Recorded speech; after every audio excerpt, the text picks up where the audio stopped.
Even देखिए हमारे पड़ोसी देश, हमारे बांग्लादेश, इंडिया और श्रीलंका, पाकिस्तान, अभी तक उनकी तरफ से ऐसा कोई मेजर कदम नहीं उठाया गया। हम सिर्फ इंडिया को ही दोष दे रहे हैं, वो भी गलत है। पाकिस्तान ने कितनी हेल्प करी, श्रीलंका ने कितनी हेल्प करी, बांग्लादेश ने कितनी हेल्प करी, और इवन अफगानिस्तान अफगानिस्तान तो वैसे भी कम क्रिकेट खेलता है, तो वो क्यों नहीं नेपाल को अप्रोच कर पा रहा। तो ये भी आपको सभी लोगों को सोचने की ज़रूरत है। और वेस्ट इंडीज़ ने अगर इतना दूर होके भी ये अप्रोच मतलब कि एक्सेप्ट करा है हमारा एक प्रपोजल था, और एक्सेप्ट करने के बाद भी इतनी अच्छी टीम बना के भेजी है, तो इसका हमें सभी को धन्यवाद देना ज़रूरी है, उसको कंसीडर करना ज़रूरी है। नमस्कार दोस्तों, कैसे हैं आप सभी, और फिर एक बार आपका स्वागत है एक नई वीडियो में। जैसे ही वेस्ट इंडीज़ क्रिकेट बोर्ड ने अपनी ए साइड को लॉन्च किया, जो कि नेपाल में आके 5 मैचों की T20 सीरीज़ खेलने वाले हैं, वैसे ही पूरे इंटरनेट में वो चीज़ें तेज़ी से वायरल होने लगी, क्योंकि जिस हिसाब का जो स्कोर था, मैं तो ये बोलूँगा कि वो कोई ए साइड नहीं है।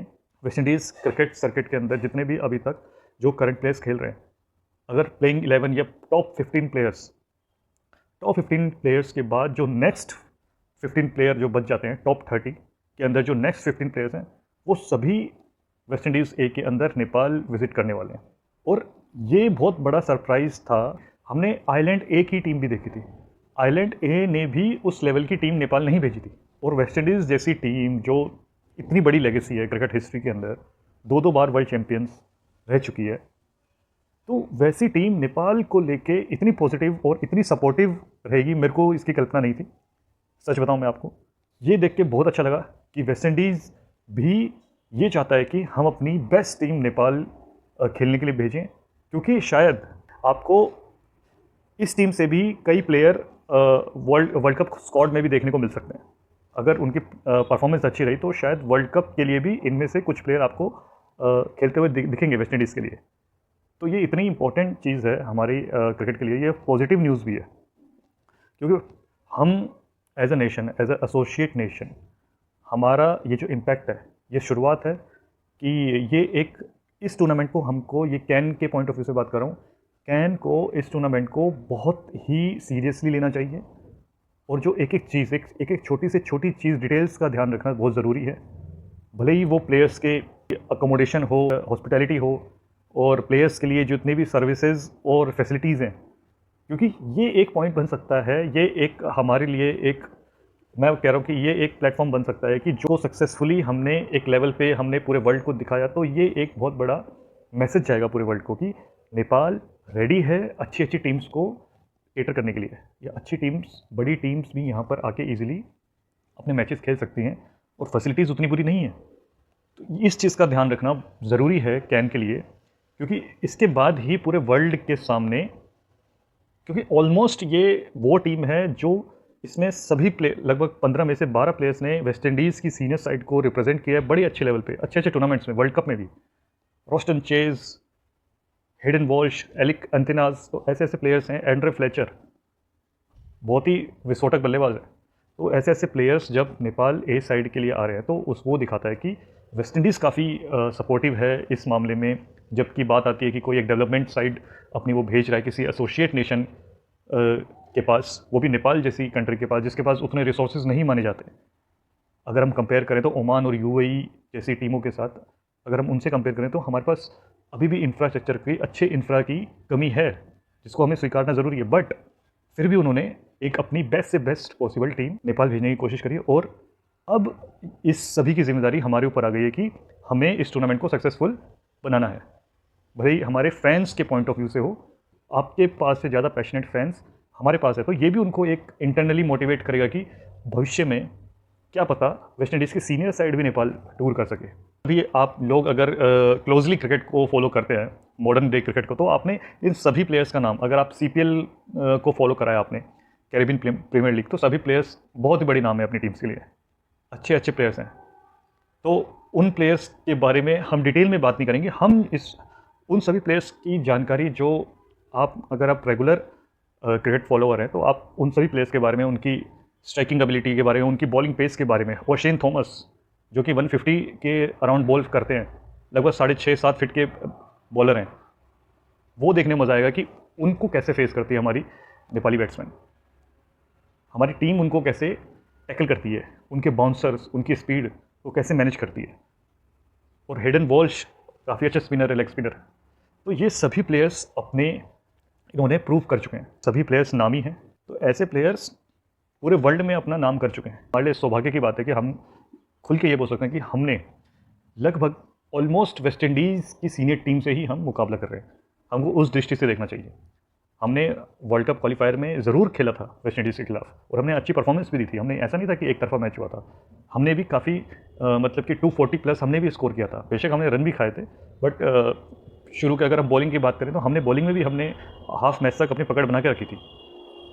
तो उस हिसाब से देखा जाए तो वो हमारा पहला वेस्ट इंडीज़ के साथ एनकाउंटर था, और शायद वहीं से इंस्पायर होके उनको ये लगा कि नेपाल की टीम भी उतनी कमज़ोर नहीं है जितना हम सोचें। तो ए टीम भी उन्होंने काफ़ी अच्छी भेजी है। अब ये हम सभी का, जितने भी नेपाली क्रिकेट के लवर्स हैं, जितने भी हमारे फैंस हैं जो काठमांडू में रहते हैं, देखिए हमारे लिए तो पॉसिबल नहीं है वहाँ जाके चीयर कर पाना, बट आप सभी लोग जो काठमांडू वैली के अंदर रह रहे हैं, प्लीज़ मैं तो कहता हूँ कि जितना हो सके जाइए, और मैं सपोर्ट और जितना जो टीम को हम हौसला जितना भी दे सके, क्योंकि पुरानी बातों को याद करके कभी आगे हम बढ़ नहीं सकते। एशिया कप हमारे हाथ से निकल गया, ACC प्रीमियर कप भी निकल गया, अब वो हमारे हाथ में नहीं है, तो हम उसके बारे में ज़्यादा डिस्कस करके अपना टाइम वेस्ट ही करेंगे, और उससे कुछ होने नहीं वाला। अब अगर हमें आगे रेगुलर बढ़ना है तो अब हमें आगे की बात करनी पड़ेगी, जो कि है वर्ल्ड कप। वर्ल्ड कप की प्रिपरेशंस को लेकर हमें थोड़ा सा सीरियस होने की ज़रूरत है, और ये अच्छा मौका है अपने अनटेस्टेड प्लेयर को टेस्ट करने का। 5 T20 के अंदर हम बहुत कुछ टेस्ट कर सकते हैं, बहुत कुछ एक्सपेरिमेंट भी कर सकते हैं, बट ये भी देखना है कि हमें वर्ल्ड कप की जो फाइनल स्कोर है उसको भी हमको ध्यान में रखते हुए ही अपने प्रिपरेशंस को, अपने एक्सपेरिमेंट्स को डील करना है। अभी किसी भी टीम ने फाइनल अपने स्क्वाड अनाउंस नहीं करी है, क्योंकि अभी समय है टीम के पास और भी ज़्यादा प्लेयर्स को एक्सप्लोर करने का। हम किसी भी प्लेयर को, देखिए एक्सपीरियंस के बेस पे ही हम किसी प्लेयर को कैरी नहीं कर सकते वर्ल्ड कप के लिए। फॉर्म इंपॉर्टेंट है। अगर आपका कोई सा भी प्लेयर जितना ही बड़ा एक्सपीरियंस वाला हो, अगर वो फॉर्म में नहीं है, टच में नहीं है, तो आप क्यों उसको कैरी करेंगे? आपको पता है कि जब वो वहाँ जाके भी आपकी यहीं परफॉर्मेंस नहीं निकले तो वहाँ जाके क्या निकलेगी? तो उसका एक्सपीरियंस मैटर नहीं करता, फॉर्म मैटर करती है प्लेयर की, कि वो अभी किस फॉर्म में है, और मदद आपको उसकी फॉर्म से मिलने वाली। तो इसी सभी चीज़ का ध्यान देते हुए टीम स्क्वाड अनाउंस होना चाहिए, और उसी अनुसार ही प्लेयर्स को मौका भी मिलना चाहिए सभी को। देखिए वेस्ट इंडीज़ से जो हमें जितनी उम्मीद थी उन्होंने उससे ज़्यादा हमें करके दिया है। हम तो सोच रहे थे कि उनकी डेवलपमेंटल साइड या अराउंड अंडर-19 की टीम के आसपास कोई एक आधा सीनियर प्लेयर को भेज के वो टीम भेजेंगे, बट नहीं, ऐसा नहीं हुआ। सेकंड बेस्ट टीम बना के भेजी है। इस चीज़ का हमें सभी को वेस्ट इंडीज़ का बहुत धन्यवाद करना चाहिए, और ज़रूरी भी है। इवन देखिए हमारे पड़ोसी देश, हमारे बांग्लादेश, इंडिया और श्रीलंका, पाकिस्तान, अभी तक उनकी तरफ से ऐसा कोई मेजर कदम नहीं उठाया गया। हम सिर्फ इंडिया को ही दोष दे रहे हैं, वो भी गलत है। पाकिस्तान ने कितनी हेल्प करी, श्रीलंका ने कितनी हेल्प करी, बांग्लादेश ने कितनी हेल्प करी, और इवन अफगानिस्तान तो वैसे भी कम क्रिकेट खेलता है, तो वो क्यों नहीं नेपाल को अप्रोच कर पा रहा? तो ये भी आपको सभी लोगों को सोचने की ज़रूरत है। और वेस्ट इंडीज़ ने अगर इतना दूर होके भी ये अप्रोच मतलब कि एक्सेप्ट करा है हमारा एक प्रपोजल था, और एक्सेप्ट करने के बाद भी इतनी अच्छी टीम बना के भेजी है, तो इसका हमें सभी को धन्यवाद देना ज़रूरी है, उसको कंसीडर करना ज़रूरी है। नेक्स्ट सैटरडे से सभी मैच शुरू हो जाएंगे, और हमारा अभी ये स्क्वाड है, अभी वो अनाउंस होना बाकी है। जब मैं ये वीडियो बना रहा हूँ तब तक स्क्वाड अनाउंस नहीं हुआ है, और अब हमें सिर्फ कंसंट्रेट अपना, हमारा मेन मोटिव, हमारा मेन टारगेट ही वर्ल्ड कप बचा है, जो एक मेजर इवेंट है। अब वो उसमें हमको अपना छाप छोड़ना है या अपनी परफॉर्मेंस दिखानी है, भले ही वो इंडिविजुअल हो या फिर टीम की हो। तो ये सबसे बड़ा प्लेटफॉर्म है, उसमें जाके ये चांस हमको मिस बिल्कुल भी नहीं करना है। तो हम तो होप करते हैं कि वेस्ट इंडीज़ की टीम से हमको काफ़ी कुछ सीखने को मिलेगा, काफ़ी कुछ वो एक्सपीरियंस करने को मिलेगा जो कि हम शायद वहाँ करने वाले हैं। वो 150 प्लस की बॉलिंग और वो ताबड़तोड़ बल्लेबाजी जो हमारे बॉलर्स का टेस्ट करेगी। मैं सभी फैंस से ये गुजारिश करता हूँ कि आप सभी ज़्यादा से ज़्यादा नंबर में TU ग्राउंड पहुँचें और टीम को सपोर्ट करें, और पूरे वर्ल्ड को भी दिखाएं कि हमारे फैंस की पावर क्या है। तो दोस्तों, इस वीडियो के लिए सिर्फ इतना ही। अब मिलेंगे आपसे दूसरी वीडियो में, तब तक के लिए नमस्कार।